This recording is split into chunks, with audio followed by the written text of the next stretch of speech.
It's very, very important to me is that people don't feel compelled that they have to get out because they can't always get out. And I think if we put that forth as the only pathway, then people who can't get out might say, "That now what? I'm just supposed to sit here and suffer?" And the answer to that's no. In my book, what I talk about is this idea: if you're gonna stay in a relationship like this, right, for whatever reason, it could be a family member, and you still don't want to fully walk away from your family of origin. It could be a long-term marriage and you've got minor children, or there's financial or cultural reasons. It might be a job you've had for a long time and you're not financially in a position to step away from it. It might be a friend you've had a long time. Your reasons are yours. And so I always say to people, you must never feel pressure unless it's dangerous. Let's take dangerousness out of the equation, right? You don't feel compelled to do what people say. It's going to be harder. If you stay, it is going to be harder because you're still being exposed to their manipulative, invalidating, unkind, unsettling, destabilizing behavior. However, the first step, the key step, is what I call radical acceptance. This is not going to change. This is it. There is going to be no someday better. It's not going to get better when he gets a promotion. It's not going to get better for her when the kids grow up. Your mom's not going to get softened with age. This is it, folks. You now know what this looks like. It is not going to change substantially. Their behavior is not going to change substantially. So if you're going to stay in it, your workarounds are going to be based on knowing that. So you have to have very realistic expectations.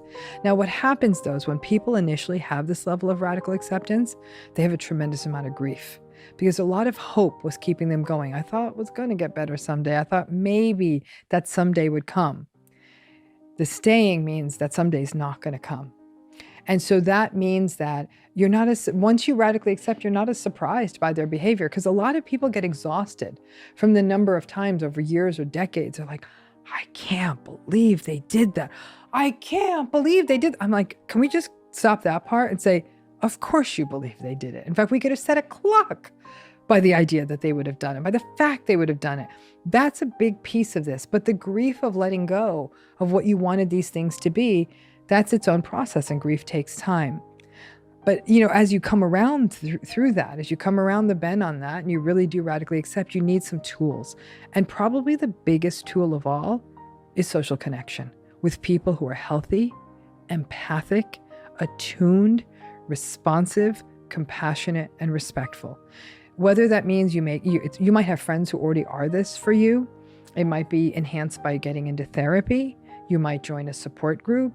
You might meet friends at work. There's many ways you might try to do this, but you're going to need it. Because if you're going to stay, you're going to need spaces where you're not gaslighted. You're going to need spaces where you are seen, where you are valued, where you are cherished. That becomes the pathway to surviving. And then it doesn't feel good to feel like you're in a marriage where you're phoning it in for the rest of your life. But, people say that now that I'm not as surprised by their behavior, it's a little more bearable. I've constructed a rich life almost around this marriage. And I just sort of, view that as sort of the kind of annoyance at the side of the room that it is. Some people say, I happen to adore my sister, but I can't stand my narcissistic parent. And, but I'm going to stay in touch with them so I can also have the family gatherings that matter to my sister.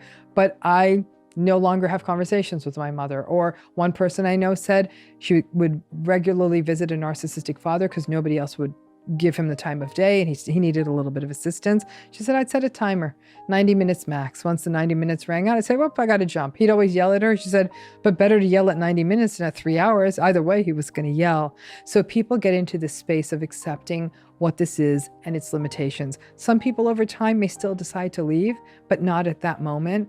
But staying and not radically accepting it will destroy you.